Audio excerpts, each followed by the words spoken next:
반갑습니다. 서점에 가는 여자입니다. 이번에 소개해드릴 책은 자꾸만 집에서 가만히 누워만 있고 싶을 때 읽으면 좋은 책, 이영미 작가님의 마녀 체력입니다. 책을 읽고 글을 쓴다는 것은 저의 오랜 지적 갈증을 해소해주는 저자와 저의 정서적 교감 같은 거라고 말할 수 있는데요. 제가 예전에 실제로 필사를 기록하는 SNS 계정에 아침 루틴으로 이 책을 사진 찍어서 올린 적이 있었습니다. 그때 이영미 작가님이 직접 댓글을 달아주셨었어요. 마녀 체력이 이 삶에 도움 되시길 이라면서요. 그때 정말 놀랍기도 했고 정말 감사했습니다.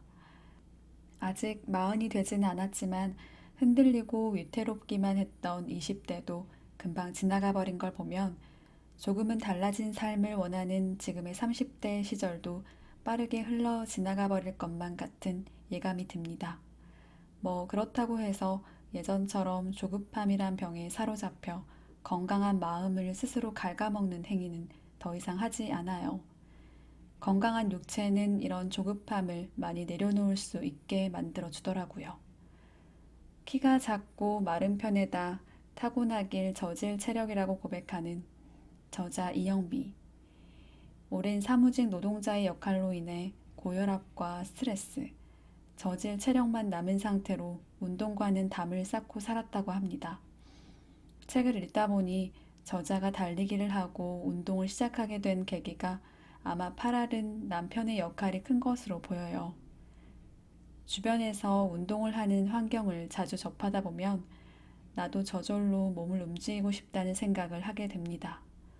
그래서 SNS에 달리기 계정을 만든 것도 우리들의 건강한 모임이라는 운동 인증 단톡방 모임을 만든 것도 가장 잘한 일 중 하나인 것 같아요. 프랑스 소설가 로맹 롤랑은 이런 말을 남겼습니다. 영웅은 자기가 할 수 있는 일을 한 사람이다. 다른 사람들은 그걸 하지 않는다. 이 책의 목차를 통해서도 게으름뱅이 저질 체력 에디터는 어떻게 아침형 근육 노동자로 변신했는지를 간단히 알 수 있는 부분입니다. 즉, 생각이 바뀌고 행동이 바뀌고 마인드가 변하며 궁극적으로는 인생이 달라지는 거죠. 단순히 저자의 에세이에 그치지 않고 기억해두고 싶은 좋은 글귀들이 상당했어요. 운동을 통해 삶을 변화한 에세이이자 동기부여가 충만한 자기계발서입니다. 덧붙이자면 운동을 이제 막 시작하려는 사람들이 꼭 읽었으면 하는 책이기도 하고 요새처럼 더위가 아직 가시지 않은 날씨에 자꾸만 몸을 움직이는 것을 피하게 되는 저 같은 사람들에게도 좋은 책입니다. 이 책 24페이지에는 이런 글이 적혀 있어요. 삶의 차이는 어떤 일이 일어났는가가 아니라 일어난 상황에 어떻게 대처하는가에 달려 있습니다. 똑같은 상황이라도 어떻게 대처하느냐에 따라 결과는 상반되게 나타납니다. 그리고 그 선택은 늘 자신에게 달려 있습니다. 저자의 남편은 아들의 운동회 때 당한 망신사를 새로운 삶의 기회로 반전시켰다고 하는데요.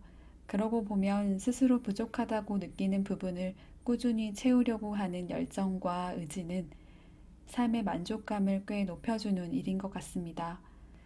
그것을 행동으로 옮겼을 때, 스스로 이렇게 느낄 때, 자존감은 계속 올라가고 있던 거죠. 스스로가 아는 것과 모르는 것을 자각하고 문제점을 찾으면서 해결해 나가는 인식인 메타인지를 끌어올려줄 수 있는 가장 좋은 방법은 일단 자기애와 자존감이 밑바탕 되어야 한다고 봅니다. 이 책에는 이런 글이 적혀 있습니다. 두려움, 행복을 방해하는 뇌의 나쁜 습관. 뇌는 어떤 것이 가능하다고 생각하면 그곳으로 가는 대략의 지도를 그린다. 베니스터, 암스트롱, 힐러리는 상식을 거슬러 희망을 품어야 했다. 그들의 뇌에 목표에 이르는 지도를 그리라고 요구해야 했다. 그들의 뒤를 따른 사람들은 앞서 달성된 위협을 지도로 이용했다. 왜 인간의 뇌가 희망을 품는 것이 중요한지를 설명해주고 있었습니다. 저자는 살면서 어려운 문제에 봉착할 때마다 자주 쓰는 묘약이 하나 있다고 합니다. 위층 사는 예순 할머니도 운전을 하시는데 대학생인 내가 못하겠나. 앞집 아줌마도 옆집 아줌마도 다 겪은 것을 나라고 못할 소냐. 앞으로의 삶에 두려움이 생기거나 포기하고 싶을 때 이런 마인드를 항상 기억해둬야겠다는 생각이 듭니다. 이 책 100페이지에는 이런 글이 적혀 있어요. 성숙한 그릿의 전형들이 공통적으로 갖고 있는 심리적 자산 중 하나가 연습이다. 관심이 무엇이든 이미 얼마나 탁월한 수준에 이르렀던 상관없이 그릿의 전형들은 무슨 일이 있어도 지금보다 나아질 거야 라는 말을 입에 달고 산다. 이 문구를 보면서 예전에 수영이나 필라테스, 요가를 잠깐 배웠을 때가 생각났습니다.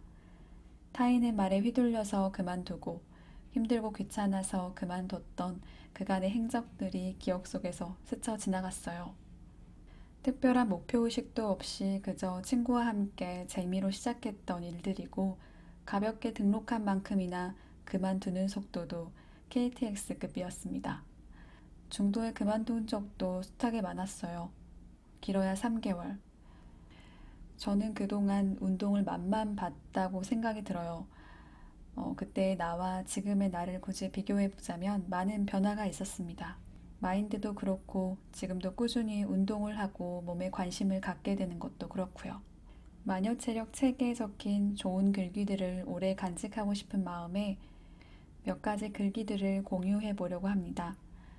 우리는 실패 앞에서 부끄러워해서는 안 된다.